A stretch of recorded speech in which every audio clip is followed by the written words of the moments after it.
والسلام على أشرف الأنبياء وسيد المرسلين سيدنا محمد وعلى آله وأصحابه أجمعين. اللهم صل على سيدنا محمد وعلى آل سيدنا محمد كما صليت على إبراهيم وعلى آل إبراهيم في العالمين إنك حميد مجيد. أعوذ بالله من الشيطان الرجيم. بسم الله الرحمن الرحيم. وإذا تتلى عليهم آياتنا بينات قالوا ما هذا إلا رجل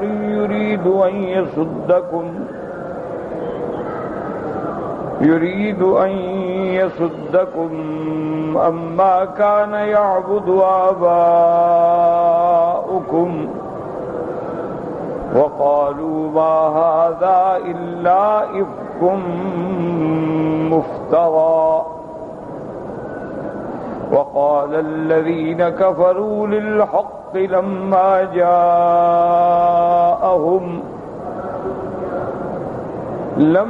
جاءهم إن هذا إلا سحر مبين. وما آتيناهم من كتب يدرسونها وما أرسلنا إليهم قبلك من نذير. وكذب الذين من قبلهم وما بلغوا معشار ما آتيناهم فكذبوا رسلي فكيف كان نكير. قل إنما أعظكم بواحدة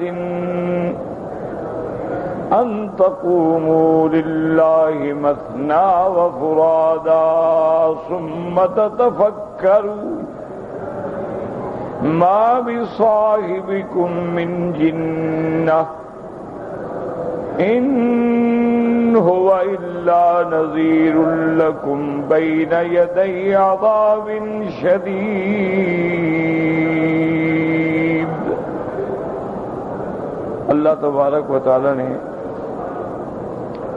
کلام مقدس کے ان آیات مبارکہ میں مشرکین اور مکذبین کے بارے میں ارشاد فرمایا ہے وَإِذَا تُتْلَى عَلَيْهِمْ آيَاتُنَا بَيِّنَاتٍ، جب ان پر تلاوت کی جاتی ہیں ہماری آیات جو بڑی واضح ہیں، کھلی ہوئی ہیں، اور پیغمبر کی زبان مبارک سے سنتے ہیں، قالوا ما هذا، کہتے ہیں یہ نہیں ہے مگر ایک آدمی ہے، ایک انسان ہے جو چاہتا ہے کہ تمہیں باپ دادے کے راستے سے منع کر دے، روک دے. وقالوا، اور کہتی ہیں کہ یہ نہیں ہے مگر جھوٹ ہے، نعوذ باللہ بنایا ہوا، ما هذا الا افک مفترى.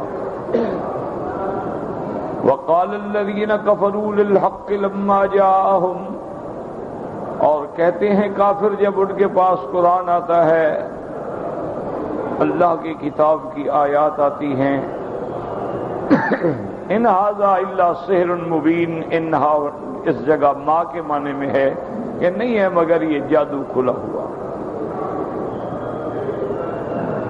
یہ الحمدللہ ہم نے کل کے درس میں پڑھا کہ کافروں نے جو اشکال کیے وہ دو ہیں. ایک تو یہ ہے کہ یہ انسان ہے، ایک بندہ ہے، ان ھذا الا رجل. اگر نبی ہوتا تو پھر اللہ کا فرشتہ ہوتا، نوری مخلوق ہوتی، ہماری طرح کا انسان کیسے نبی ہوگی؟ ایک تو ان کو یہ اعتراض ہے، اور دوسرا اعتراض یہ تھا کہ بھئی یہ کوئی ہماری بہتری کے لیے نہیں، بس ہمیں باپ دادے کے راستے سے روکنے کے لیے آئے. ہمارے باپ دادا بھی انہی بتوں کی پوجا کرتے تھے، ہمارے باپ دادا بھی یہی عقیدہ رکھتے تھے کہ فرشتے اللہ کی بیٹیاں ہیں، اور انہی بتوں کے سامنے وہ منتیں مانتے تھے، نذریں چڑھاتے تھے۔ ہم بھی اسی اپنے باپ دادا کے راستے پہ ہیں، ان کے طریقے پہ ہیں۔ یہ ان سے تمہیں روکنا چاہتا ہے کہ ہمارے باپ دادے کا طریقہ ختم ہو جائے اور نعوذ باللہ ایک اپنا طریقہ بنانا چاہتا ہے۔ اور جب قرآن سنتے ہیں، اللہ کے پیغمبر ان پہ قرآن پڑھتے ہیں، تلاوت فرماتے ہیں، کہتے ہیں کہ تو کھلا ہوا جادو ہے۔ اسی لیے کفار منع کرتے تھے کہ کوئی آدمی حضور صلی اللہ علیہ وسلم کے پاس نہ جائے اور نہ قرآن سنے، اور اگر حضور قرآن پڑھ رہے ہیں تو شور کرو، تالیاں بجاؤ، سیٹیاں بجاؤ، تاکہ کسی کے کان میں بھی آواز نہ پڑے۔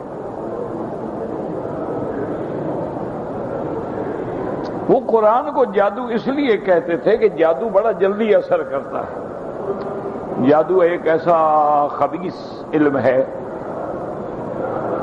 ایک ایسا شیطانی علم ہے کہ اگر جس کے پاس ہوتا ہے تو بس ایسے جیسے گولی لگے اسی طرح اثر کرتا ہے۔ اللہ کی شان ہے کہ رحمانی علم جو ہے، نورانی علم جو ہے، ان میں تو وقت لگتا ہے، لیکن یہ جادو ایسی بلا ہے کہ فوراً افیکٹ کرتا ہے۔ اچھا، اب بات یہ تھی کہ جو لوگ قرآن سنتے تھے وہ فوراً اپنا سب کچھ چھوڑ کے اسلام لے آتے تھے، وہ کہتے ہیں ہاں دیکھا یہ کلام جو ہے جادو ہے۔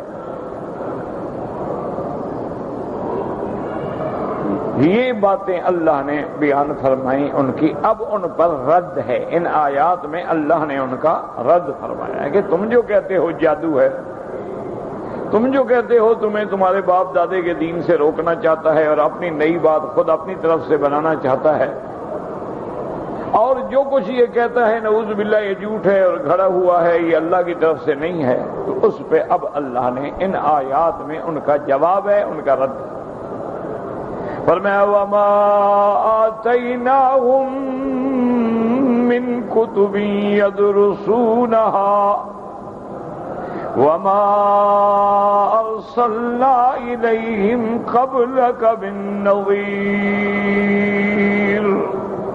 اللہ نے فرمایا میرے محبوب، ہم نے ان کو کوئی کتاب تو نہیں دی ہے، نہ کتابیں اتاری ہیں کہ ان کو پڑھ پڑھ کے یہ کہہ رہے ہیں جو کہہ رہے ہیں، اور نہ آپ سے پہلے ہم نے کوئی ان کے پاس ڈرانے والا بھیجا ہے۔ تو یہ بات جو کہہ رہے ہیں تو اس کی دلیل کیا ہے؟ ہمیشہ یاد رکھیں کہ دلائل جو ہیں وہ دو قسم کے ہوتے ہیں۔ بعض دلائل کو کہا جاتا ہے دلائل نقلیہ، اور بعض دلائل کو کہا جاتا ہے دلائل عقلیہ۔ نقلیہ کا معنی کہ بھی دلیل ہے، دیکھو تورات میں لکھا، تو یہ دلیل ہوتی ہے کہ سابقہ کتابوں میں چیز موجود ہے۔ جیسے کوئی مسلمانوں سے پوچھے کہ حضور پاک کے بعثت اور آپ کی نبوت اور آپ کی شان، ہم کہیں گے تورات پڑھ لو، تورات میں حضور کی صفت موجود ہے، صحابہ کی صفت موجود ہے، آپ کا مولد موجود ہے، آپ کا مقام ہجرت موجود ہے، آپ کے بدن مبارک میں علامت نبوت کا ذکر موجود ہے۔ تو یہ ہوتی ہے دلیل نقلی کہ آپ کوئی دشمن نے اعتراض کیا، آپ نے قرآن پڑھا، اس نے اعتراض کیا، آپ نے حدیث پڑھی، اس نے اعتراض کیا، آپ نے تورات کا حوالہ دیا، انجیل کا حوالہ دیا، سابقہ کتابوں کا حوالہ دیا کہ دیکھو بھئی یہ تو کتاب میں لکھا ہوا ہے، ہم اپنی طرف سے نہیں کہہ رہے ہیں۔ یہ ہے دلیل نقلی، یعنی سابقہ کتابوں سے نقل کیا جانا۔ اور ایک دلیل ہوتی ہے عقلی کہ کتابوں میں تو نہیں ہے، لیکن آدمی عقل سے ان کو جواب دیتا ہے۔ اب ہمارے پاس جو اللہ کا قرآن ہے، میرے مدنی پاک کی نبوت اور رسالت ہے، ختم نبوت ہے، آپ کی عظمت ہے، آپ کی شان ہے، اللہ تبارک و تعالیٰ کے قرآن میں جو احکام ہیں، عقائد ہیں، احوال ہیں، اگر ہم سے کوئی نقلی دلیل پوچھے تو تورات موجود ہے، انجیل موجود ہے۔ اسی لیے سیدنا امیر المؤمنین حضرت عمر رضی اللہ تعالی عنہ نے حضرت عبداللہ ابن سلام رضی اللہ عنہ سے پوچھا۔ عبداللہ ابن سلام جو ہیں یہ پہلے یہودی تھے اور احبار میں تھے، ان کے یعنی بڑے علماء میں تھے۔ اللہ نے ان کو مسلمان فرما دیا، ایمان کی دولت سے نواز دیا۔ تو ایک دن امیر المؤمنین حضرت عمر رضی اللہ تعالی عنہ نے پوچھا کہ عبداللہ ابن سلام، آپ تو تم ہمارے بھائی ہو، الحمدللہ مسلمان ہو، صحابی ہو، لیکن ہمیں یہ بات بتاؤ، اسلام لانے سے پہلے سابقہ کتابوں کے مطالعہ سے تمہیں یہ بات یقین تھا کہ یہ وہی اللہ کا سچا نبی ہے؟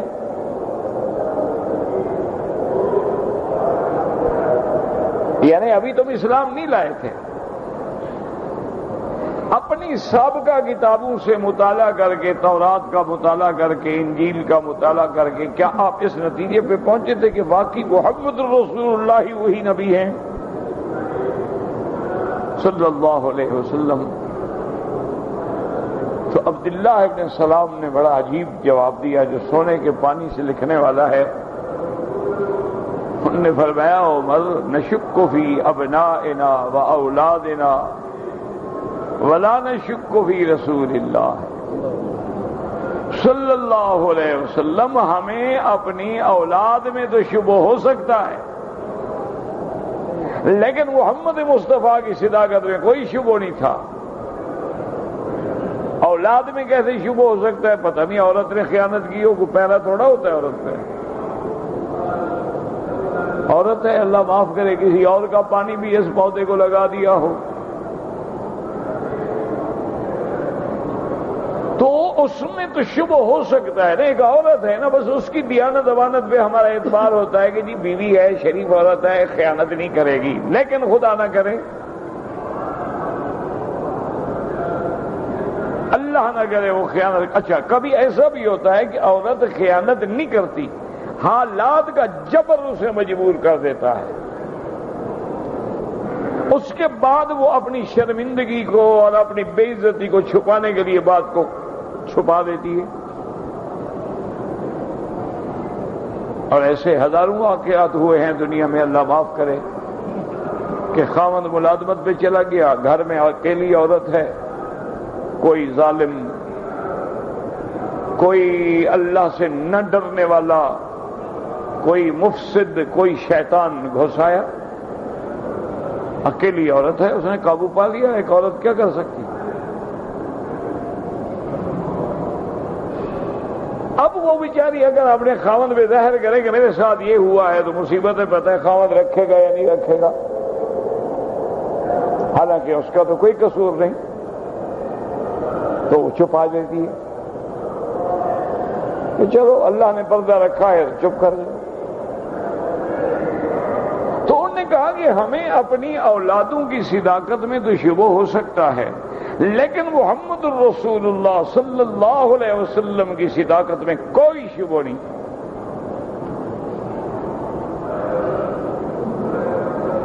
کیونکہ آپ کی اتنی واضح صفتیں لکھی ہیں تورات میں،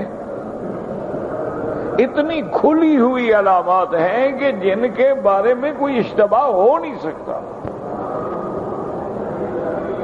اسی لیے حضرت سلمان فارسی رضی اللہ تعالیٰ عنہ ایک عالم کے پاس، دوسرے کے پاس، تیسرے کے پاس، چوتھے کے پاس آتے رہے، ان کا دین نصارہ پہ قائم رہے، سیکھتے رہے۔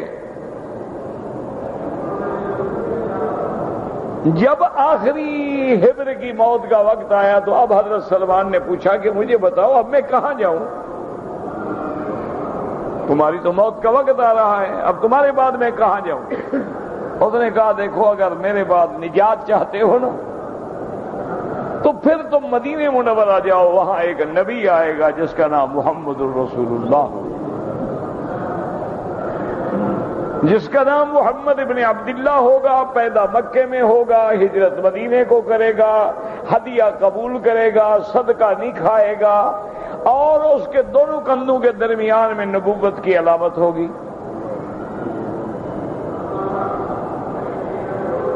بس اب اگر نجات چاہتے ہو تو اسی نبی پر ایمان لاؤ۔ حضرت سلمان چل پڑے اور راستے میں قبیلے نے پکڑ لیا، اللہ معاف کرے، اکیلے آدمی تھے، کوئی قافلہ جا رہا تھا، انہوں نے پکڑ لیا، وہ لے آئے، مدینے میں غلام بنا کے بیچ دیا کہ جی یہ تو غلام ہے، ہم نے بیچنا ہے، کوئی لینے والا ہے، یہودی نے خرید لیا۔ حضرت سلمان فارسی زبردستی غلام بن گئے،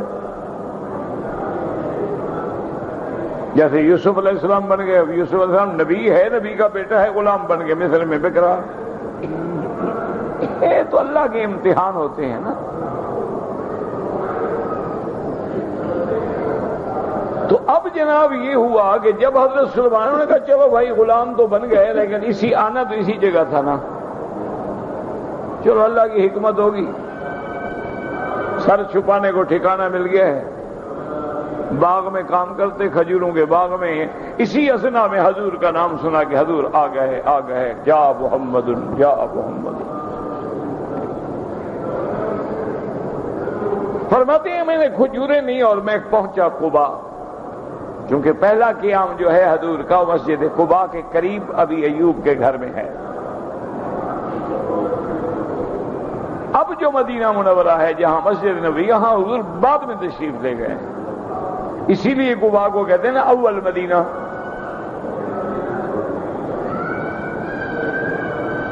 تو فرماتے ہیں میں آیا تو حضور صلی اللہ علیہ وسلم اپنے صحابہ میں بیٹھے تھے، میں کچھ کھجوریں لے آیا، میں نے پیش کی، سلام کیا، میں نے فرمایا کیا ہے؟ میں نے کہا حضور یہ صدقے کی خیرات صدقات کی کھجوریں ہیں۔ آپ نے فرمایا صحابہ کو دے دو، غریبوں کو، میں صدقہ نہیں کھاتا۔ تو حضرت سلمان فرماتے ہیں کہ بھئی ایک تو مکے میں پیدا ہوئے، نام محمد ابن عبداللہ ہوگا، ہجرت مدینے کو کریں گے، اور اب صدقہ بھی نہیں کھایا، چار نشانیاں میری پوری ہو گئی۔ دوسرے دن کہتے ہیں کہ میں جناب پھر گیا،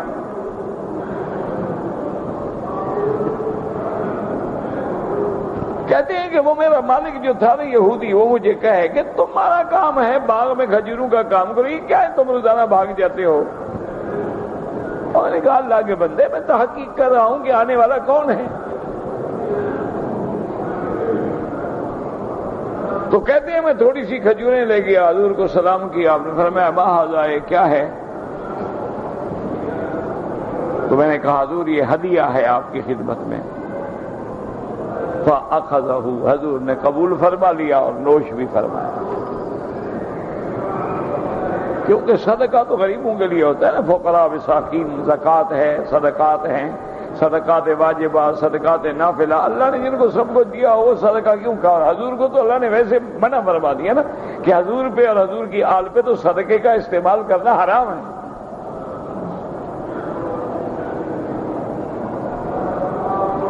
میں نے کہا بھی الحمدللہ اب یہ نشانی بھی تو پوری ہو گئی۔ اب کہنے لگے کہ میں نے سوچا کہ بھئی وہ جو علامت ہے دو کندھوں کے درمیان میں مہر نبوت کی طرح علامت ہے، وہ کیسے دیکھوں؟ اب میں یہ جرات تو کر نہیں سکتا کہ حضور قمیص ہٹا دیں۔ ایک دن فرماتے ہیں کہ حضور دو چادروں میں بیٹھے تھے، ایک چادر مبارک نیچے تھی، ایک چادر مبارک اوپر لپیٹی ہوئی تھی، اس کو کہتے ہیں حلہ، یعنی ایک جیسی کپڑے، ایک جیسی قسم کی ایک چادر نیچے۔ حضور پاک نے ساری زندگی چادر استعمال کی۔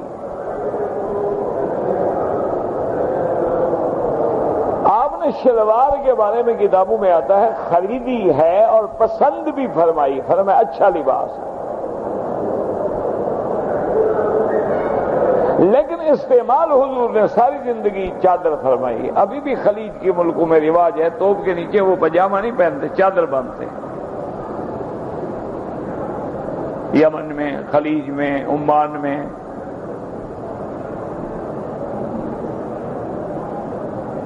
اور ہمارے ہاں انگریز نے چادر باندھنے کو عیب بنا دیا ہے کہ چادر تو دیہاتی لوگ باندھتے ہیں نا جی، بڑے لوگوں کا چادر سے کیا کام؟ اس لیے آپ سوچ ہی نہیں سکتے کہ کوئی بڑا آدمی چادر پہنے، وہ شلوار قمیض میں سو جائیں گے، یا زیادہ سے زیادہ بال لوگوں نے اپنے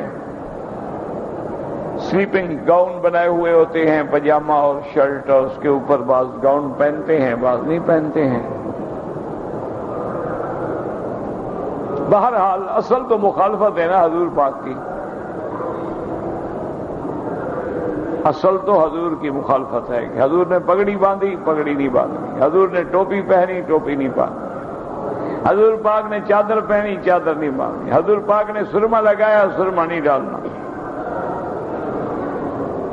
حضور پاک نے بالوں میں تیل لگایا، حکم دیا کہ بال رکھو تو تیل لگایا کہ وہ تیل لگانا انہوں نے جرم قرار دے دیا ہے، جی وہ چکناہٹ ہوتی ہے اور چپچپاہٹ ہوتی ہے اور بڑے عجیب سے ہو جاتے ہیں، بہت زیادہ ہو تو کریم لگا لیا کرو، ہیئر کریمیں انہوں نے بنا دی ہیں بالوں کے لیے، اور اکثر میں خنزیر کی چربی ہوتی ہے،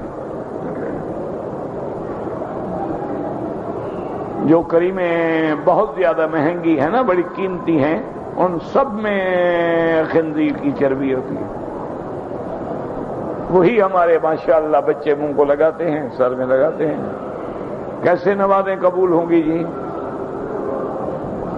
دشمن نے اس نے تو ایسی تخطیط کی ہے نا، وہ کہتا کچھ نہیں ہے، وہ ایک چیز بنا کے تیرے گھر میں داخل کر دیتا ہے، ایک کریم بنا دی، ایک صابن بنا دی، اب سب نے خریدنا ہے، اب میں صابن خریدوں گا 1 ریال والا، بڑا آدمی کیوں 1 ریال والا خریدے؟ وہ تو لے گا 50 ریال کی ایک ٹکی آتی، اس میں خنزیر کی چربی ہوتی ہے۔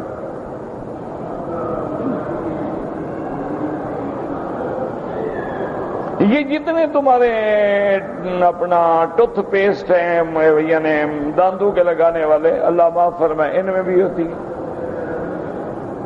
یہ جو بہت قیمتی برش ہیں دانت صاف کرنے والے، ان میں خنزیر کے بال ہوتے ہیں۔ یہ جو تمہارے سالون پہ جن سے تم شیو کراتے ہو نا، برش پھیرتے ہیں صابن لگا کے، یہ سب سے قیمتی ہے، اس میں بھی خنزیر کے بال ہوتے ہیں۔ نبی کی سنت کی مخالفت کرنی ہے تو خنزیر کو منہ پہ بٹھاؤ نا۔ حضور نے فرمایا کتا نجس العین ہے، انہوں نے کہا جی کمال ہے، کتا تو بہت پیاری چیز ہے، کسی کو کہنا ہو تم بڑے اچھے آدمی ہو، بڑے وفادار ہو، کہتے ہیں یار تم تو کتا ہو۔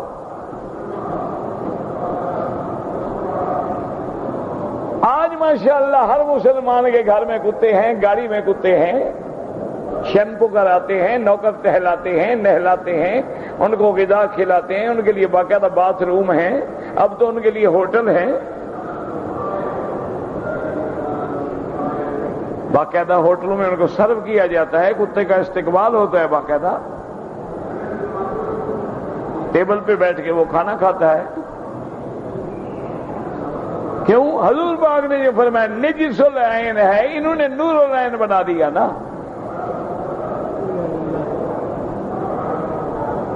اگر آپ یورپ میں جائیں، خدا نہ کرے آپ کی گاڑی لگ جائے، کوئی بندہ زخمی ہو جائے، تو یہ ایک یعنی نارمل چیز ہے، لیکن اگر کتا نیچے آ جائے سارے ٹریفک رک جائے گی۔ یہ کون ظالم ہے جس نے کتے کو مار دیا؟ پکڑو اس کو پکڑو۔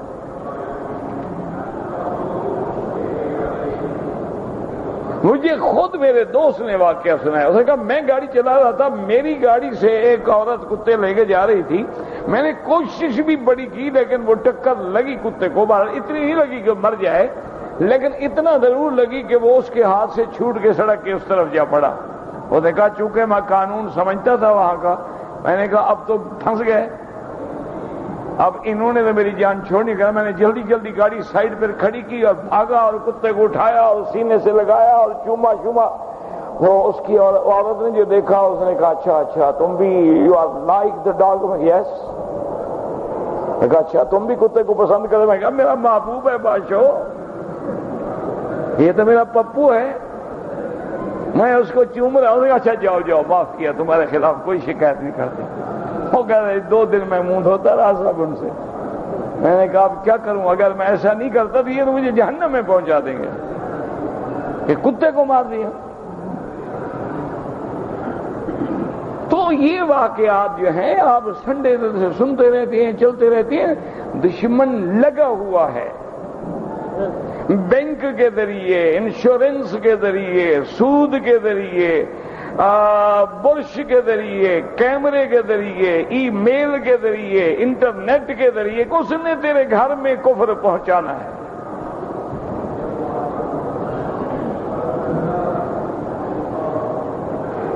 اور مسلمان او جی کوئی بات نہیں حضرت، دیکھو ایک فیشن ہے، بچے ہیں پی کیپ پہن لیتے ہیں، کیا فرق پڑتا ہے؟ ایمان سے کہو پی کیپ پہن کے سجدہ کر سکتے ہو؟ پھر الٹا کرتے ہیں بیچارے، کیوں بھائی؟ ایسی شے پہننے کی کیا ضرورت ہے جس کو الٹا پلٹا کرنا پڑے؟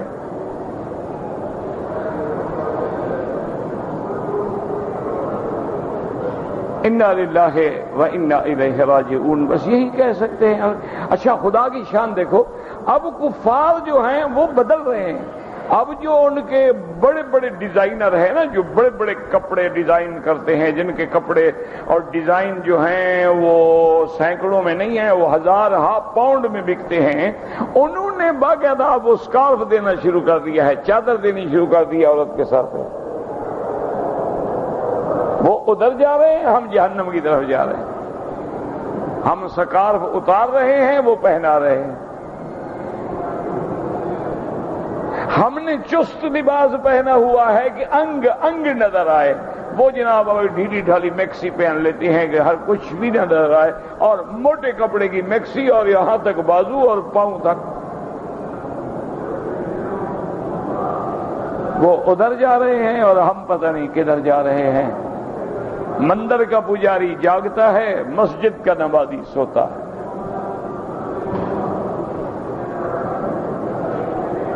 انا للہ و انا الیہ راجعون۔ تو اب حضرت سلمان فرماتے ہیں کہ ایک دن حضور پاک رحمت دو عالم چادر مبارک اوڑھ کے بیٹھے تھے۔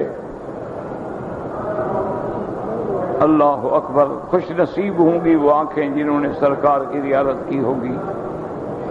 ایک صحابی کہتے ہیں حضور ایک دن حلہ میں تھے جس میں سرخ رنگ کی دھاریاں تھیں۔ کہتے ہیں حضور ایسے سامنے جو آئے تو میں نے چاند پہ نظر ڈالی تو چاند شرما گیا، محمد کے چہرے کا مقابلہ نہ کر سکا صلی اللہ علیہ وسلم۔ کہتے ہیں واللہ ما رأیت، کہتے ہیں خدا کی قسم میں نے ایسا جمال نہیں دیکھا۔ وَأَجْمَلُ مِنْكَ لَمْ تَرَ قَطُّ عَيْنِي، میرا مدنی آپ تو اس سے بھی زیادہ خوبصورت ہیں، کسی آنکھ نے دیکھا ہی نہیں، تصور ہی نہیں۔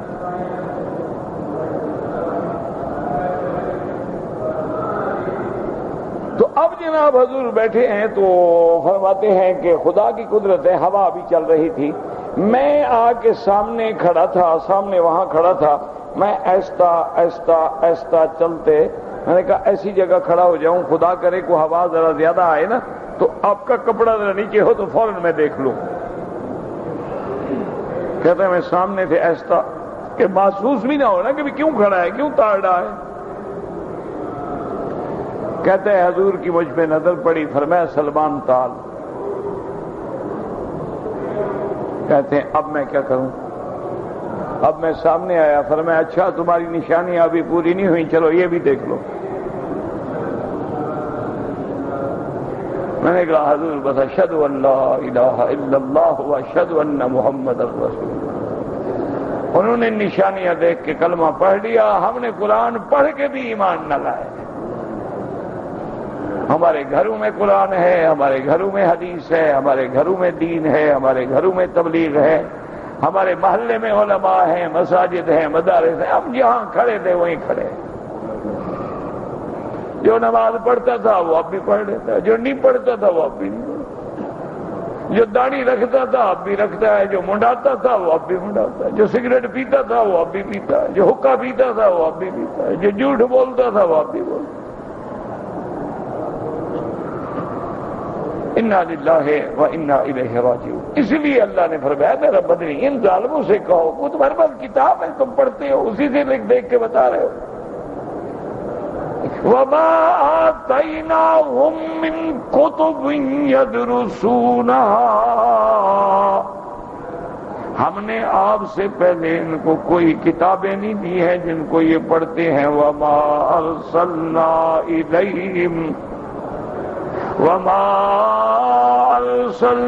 الیہم قبلک من نذیر. اور نہ آپ سے پہلے ہم نے کوئی پیغمبر بھیجا کہ یہ کہیں ہم اس کے دین پہ قائم ہیں وہی دین. ان کے پاس تو کوئی نبی نہیں آیا. 600 سال کا فاصلہ ہے حضرت عیسیٰ علیہ السلام اور میرے مدنی محمد مصطفیٰ کے درمیان میں صلی اللہ علیہ وعلا آلہ واصحابہ وسلم تسلیما کثیرا کثیرا. حضرت ابراہیم کی دین کی کچھ باتیں، حضرت عیسیٰ علیہ السلام کی دین کی کچھ باتیں باقی تھیں. بہت کم لوگ بھی موجود تھے جو صحیح معنی میں تورات پہ عمل کرنے والے تھے. جیسے کہ حضور صلی اللہ علیہ وسلم جب آپ پہ پہلی وحی اتری تو بی بی خدیجہ برکت اپنے نوفل کے پاس لے گئیں. یہ رشتہ دار بھی تھا بی بی خدیجہ تھا اور علی دین عیسیٰ علیہ السلام دین عیسیٰ پہ بھی قائم تھا. لیکن کتنے لوگ تھے ایسے؟ 1 2 3 4.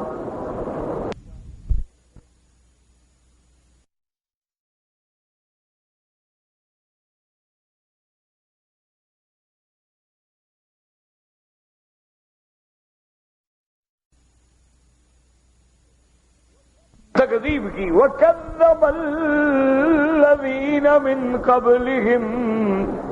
یاد رکھیں ایسی آیات میں تحدید ہوتی ہے، وعید ہوتی ہے کافروں کے لیے اور تسلی ہوتی ہے قلب رسول اللہ کے لیے. ان کے لیے تو تحدید ہے. اور میرا مدنی آپ غم نہ کریں، اس قوم سے پہلے جو قومیں گزری ہیں انہوں نے بھی پیغمبروں کو جھٹلایا تھا. یہ نئی بات نہیں ہے. حق والوں کو ہر کوئی جھٹلاتا ہے. اللہ اکبر. حق والوں کو ستایا جاتا ہے، حق والوں کو تپایا جاتا ہے. اب بھی دنیا کی تاریخ پہ نظر ڈال لیں، حق والے آپ کو اسی طرح الٹے لٹکے نظر آئیں گے، جیلوں میں نظر آئیں گے. حق والے اب بھی تڑپتے ہیں، تڑپائے جاتے ہیں. حتیٰ کہ اخباروں میں نے پڑھا ہے کہ کافر جیل میں ان کی داڑھیوں سے اپنے بوٹ صاف کرتے ہیں.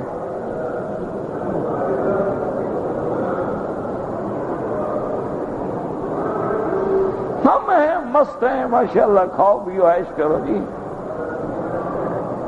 انا للہ و انا الیہ راجعون.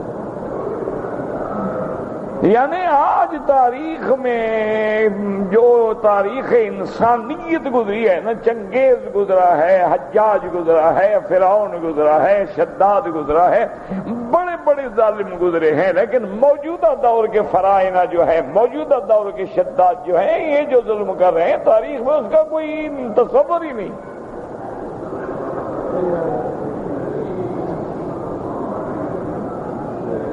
اللہ اکبر. آپ تصور کر سکتے ہیں زندہ انسان پہ استری پھیر دی جائے؟ تصور کر سکتے ہو؟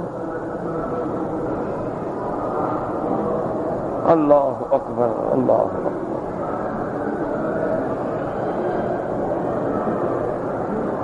اب جناب دیکھیں کہ ظلم اللہ نے تسلی دی. حضور یہ نئی بات نہیں، ان سے پہلے بھی قوموں نے تکذیب کی ہے اور وہ قومیں اتنی مضبوط تھیں کہ یہ ان کا 10واں حصہ بھی نہیں بنتے.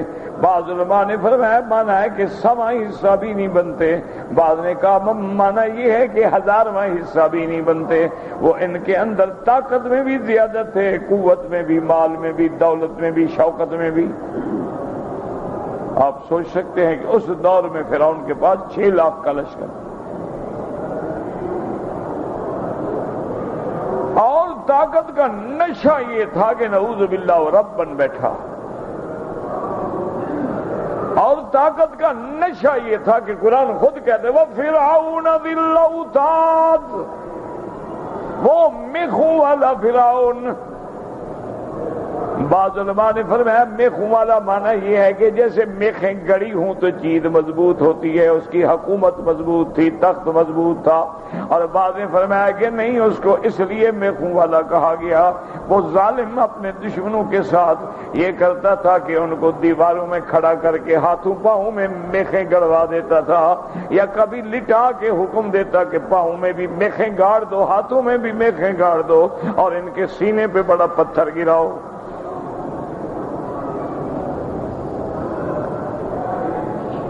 اللہ اکبر. حق پہ چلو گے میرا بھائی تو پھر یہ تو ہوگا. حلوہ کھانا ہے تو پھر ماشاءاللہ وہ بھی برادری موجود ہے کہ سدا بہار پودے ہیں، کبھی مرجھاتے ہی نہیں. جب دیکھو گردنیں فٹوں کے حساب سے بڑھ رہی ہیں.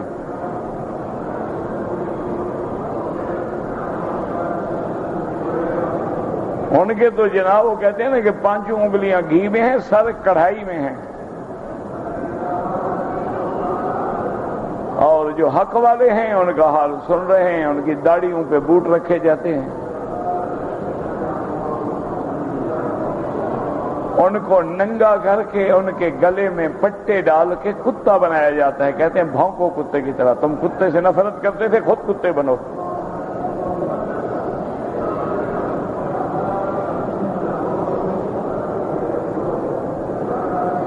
انا للہ و انا الیہ راجعون. مسلمان کہتے ہیں ہاں جی بڑا افسوس ہوا. ہاں ماشاءاللہ شکر ہے جی، افسوس تو ہوا تمہیں. کہتے ہیں یہ واقعی بڑا افسوس ہوا ہے، بڑا افسوس ہوا. اور افسوس ایسے نہیں ہوتے ہیں، جن کو افسوس ہوتے ہیں نا پھر وہ زندہ نہیں رہتے. زبانی کلامی افسوس کا کیا معنی ہے؟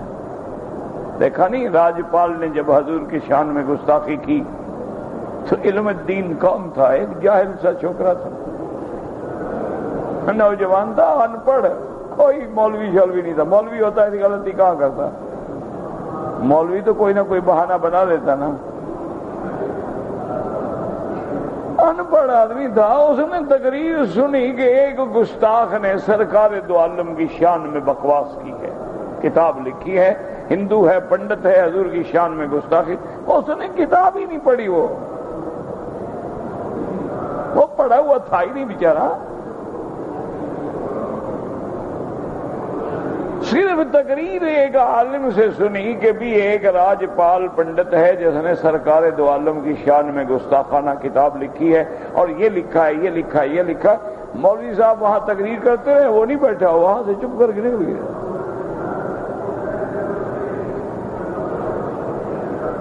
جا کے لوگوں سے پتہ کیا یار وہ پنڈت راجپال کون ہے؟ انہوں نے کہا تو بہت بڑا پنڈت ہے، کافروں کی زمانہ تھا اقتدار کا، انگریزوں کا اقتدار تھا، ہندو کا اقتدار تھا، کفر کا اقتدار تھا. انہوں نے کہا اچھا یار میں نے تو اس کی زیارت کرنی ہے. وہ کہاں؟ نے کہا تم مسلح ہو، تمہیں کون ملنے دے گا؟ بے وقوف آدمی. انہوں نے کہا یار ملنا چاہتے ہیں، ملنے میں کیا ہوتا ہے؟ سارا دن دیوانوں کی طرح پھرتا رہا، کہاں ہے، کہاں ہے، کہاں ہے. نہ روٹی ہے، نہ پانی ہے، نہ کھانا ہے، نہ چائے ہے، نہ اس کو خیال ہے، نہ بھوک ہے، نہ کچھ ہے. ایک ہی بھوک ہے کہ محمد مدنی کی شان کا بدلہ لینا ہے.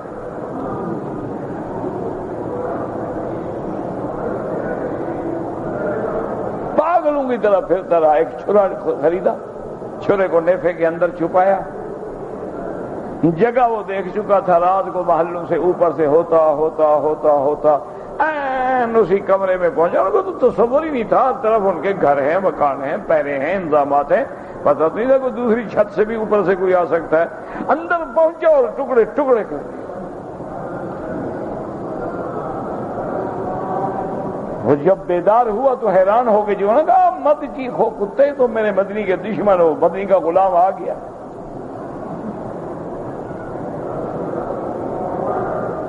اس کے بعد کھلا ہوا آ گیا، السلام علیکم جی میں نے مارا ہے یہ چھوڑا.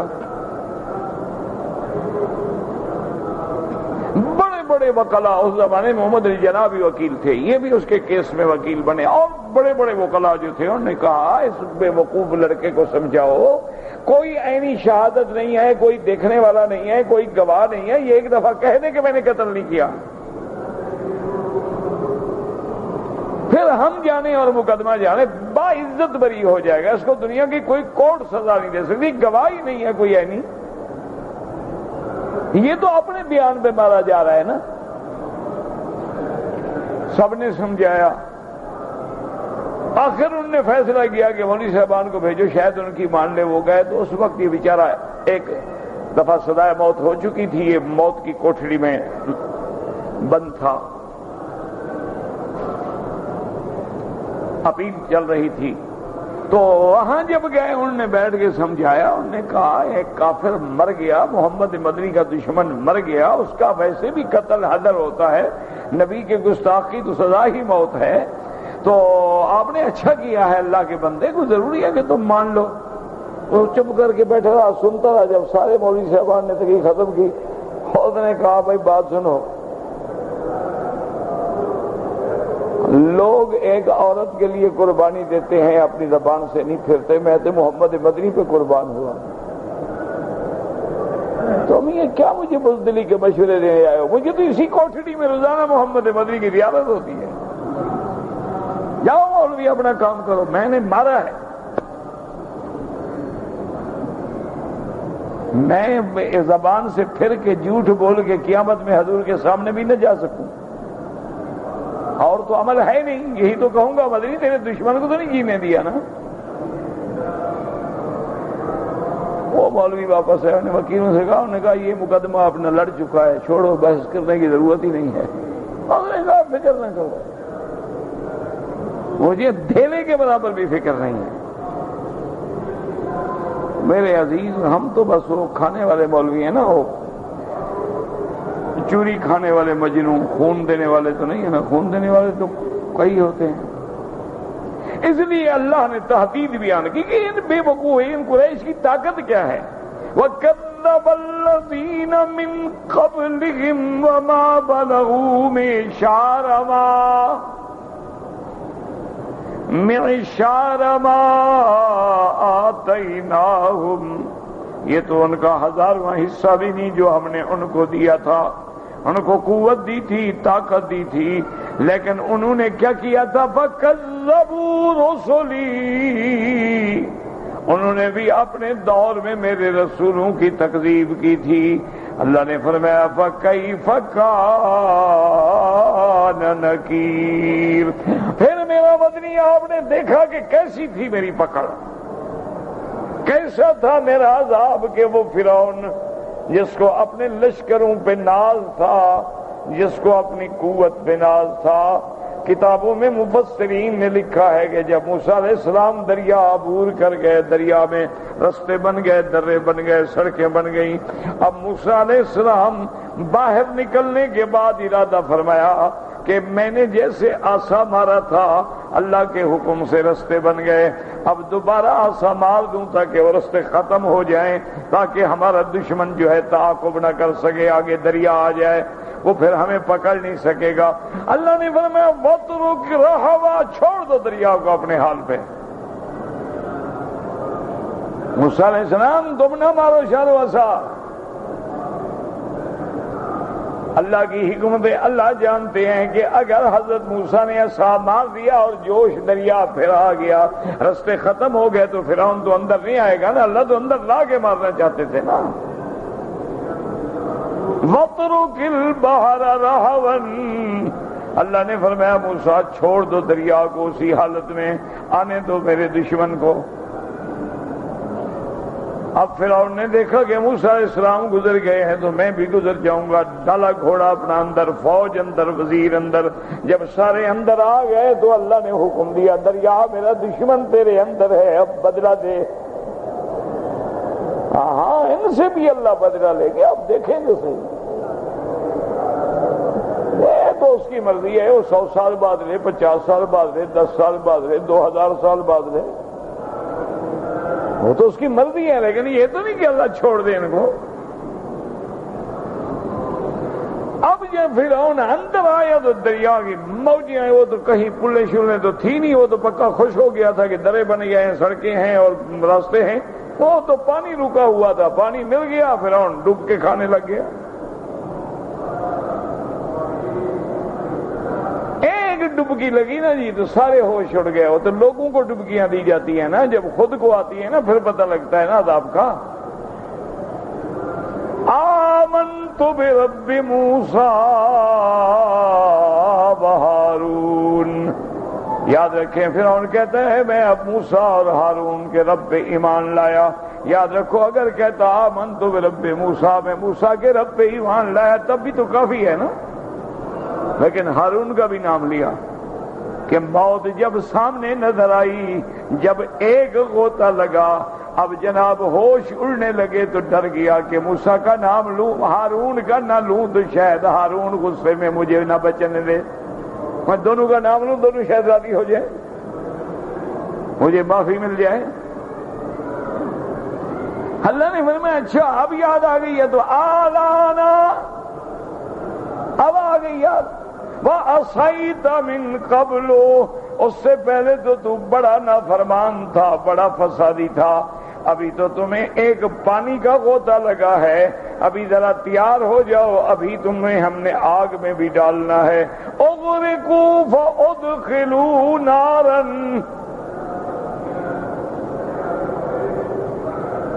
تو اللہ سزا دے. اس لیے اللہ نے فرمایا میرا محبوب اگر یہ آپ کی تکذیب کر رہے ہیں آپ بالکل نہ گھبرائیں.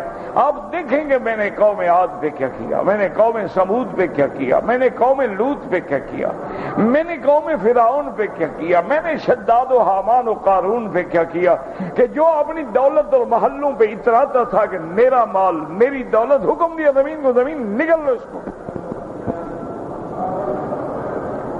فَخَسَفْنَا بِهِ وَبِدَارِهِ الْأَرْضَ وَمَا كَانَ لَهُ مِنْ فِئَةٍ يَنْصُرُونَهُ وَمَا كَانَ مِنَ الْمُنْتَصِرِينَ. اللہ نے حکم فرمایا زمین قارون کو اس کے محلات کو زمین نگل لو اپنے اندر. حدیث میں یتجلجل بہا, زمین میں اترتا جا رہا ہے, اترتا جا رہا ہے. سب کچھ اللہ تبارک و تعالی نے صرف زمین کو حکم دیا, زمین پھٹ گئی اور اللہ کے دشمن کو پکڑ لیا. اللہ چاہے پہاڑوں کو حکم دے, اللہ چاہے زمینوں کو حکم دے, اللہ چاہے ہواؤں کو حکم دے, اللہ چاہے دریاؤں کو حکم دے. اس لیے اللہ فرماتا ہے فَكَيْفَ كَانَ نَكِيرٌ.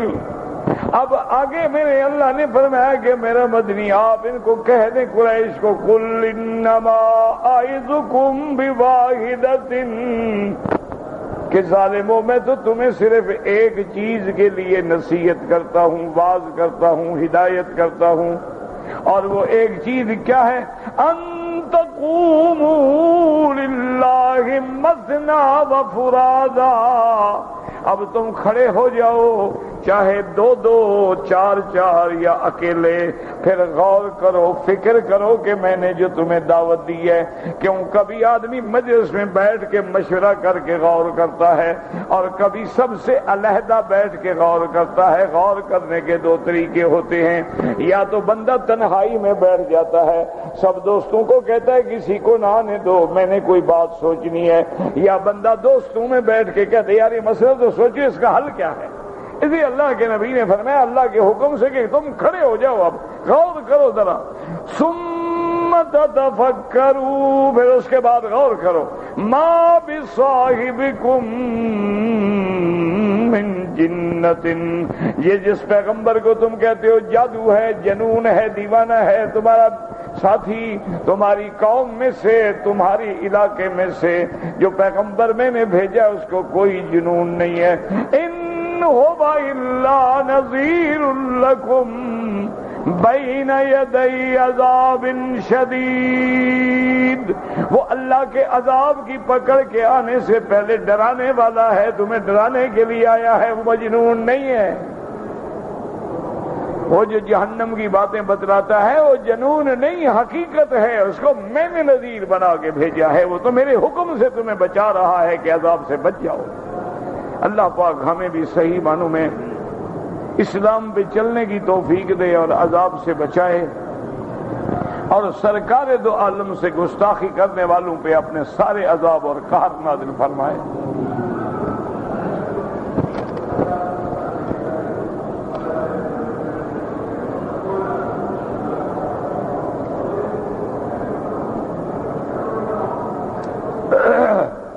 کہ میں حج پہ گیا تھا، میری ڈیوٹی جو ہے وہ رات کو تھی، تو مزدلفہ میں ساری رات نہیں ٹھہرا بلکہ کچھ دیر ٹھہر کے وہاں سے چلا آیا اور سیدھا حرم آ گیا، اور میں نے وہ احرام بھی اتار دیا چونکہ ڈیوٹی کرنی تھی، پھر میں نے کپڑے پہن لیے، وردی پہن لی ڈیوٹی کی، ڈیوٹی ختم کرنے کے بعد پھر میں نے احرام باندھا۔ اگر وہ کپڑے پہنے ہوئے تقریباً تمہیں 8-10 گھنٹے گزر گئے ہیں تو ایک دم دے دو، باقی تمہارا حج ٹھیک ہے۔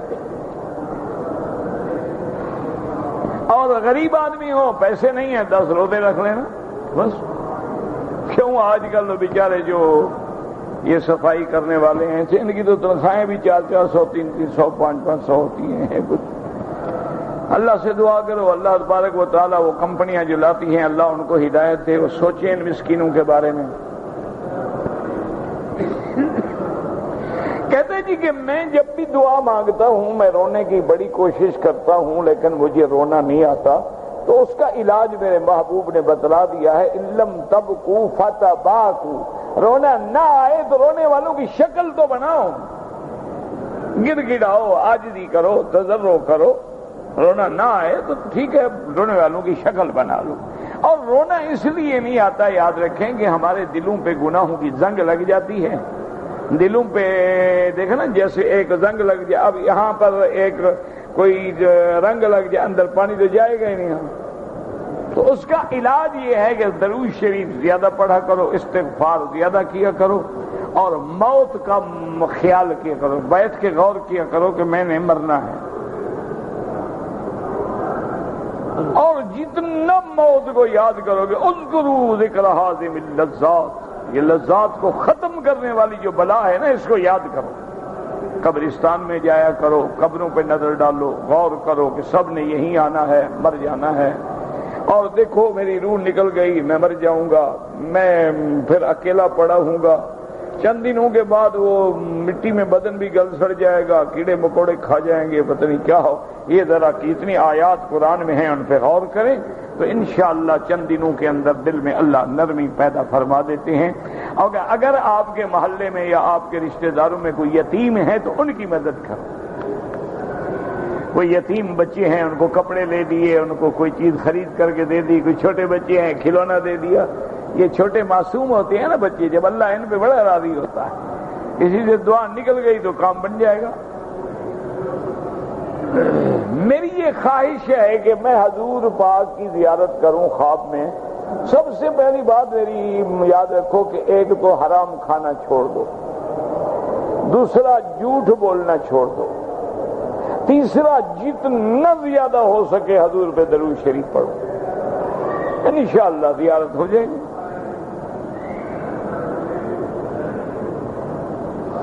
شیطان انسان کے جسم کے اندر ہوتا ہے یا باہر ہوتا ہے؟ باہر ہوتا ہے، وساوس اندر ڈال دیتا ہے، ویسے داخل بھی ہو سکتا ہے، شیطان انسان کے بدن میں چاہے تو داخل بھی ہو جاتا ہے، کوئی بڑی بات نہیں۔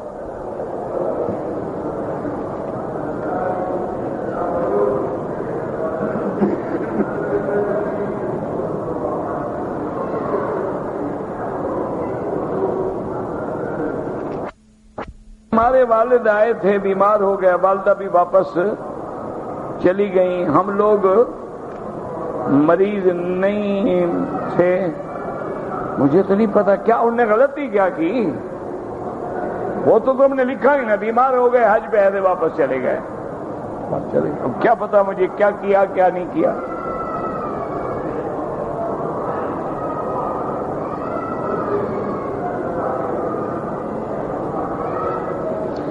جی کہ میں عربی تو پہنتا ہوں تو مجھے کسی نے منع کیا، اب کوئی ایسا آدمی ہوگا، ورنہ ساری دنیا پہنتی ہے، کوئی کسی کو منع نہیں کرتا۔ بہرحال اگر نہیں ہے تو آپ اپنا شلوار قمیص پہنیں۔ ہم جو ہیں حرم شریف کے ختم قرآن کی دعا سنتے ہیں، سجدہ تلاوت کی جگہ معلوم نہ ہو، ختم قرآن والے دن تو سجدہ ہوتا ہی نہیں، تو کیوں سجدہ کرو گے؟ ختم تو قل اعوذ برب الفلق قل اعوذ برب الناس پہ ہوتا ہے، اس میں تو کوئی سجدہ نہیں۔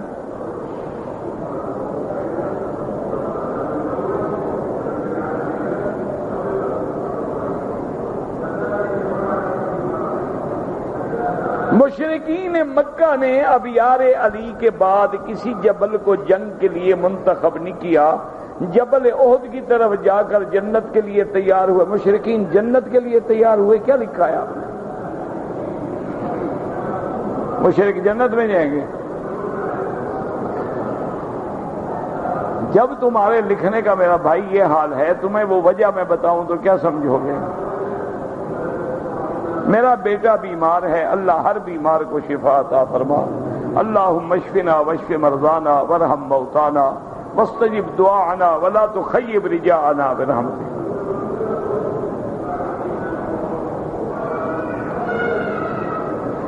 کسی نے منا میں یا مغلفہ نہیں مزدلفہ میں غسل کر لیا، کوئی بات نہیں، کوئی حرج نہیں، کچھ بھی نہیں ہوتا۔ ربنا تقبل منا انک انت السمیع العلیم، اللهم اجعل لنا وللمسلمين من كل هم فرجا ومن كل ضيق مخرجا ومن كل بلاء عافيا، صلى الله تعالى على خير خلقه سيدنا محمد وعلى آله وأصحابه أجمعين۔ اللهم صل على سيدنا محمد وعلى آل سيدنا محمد كما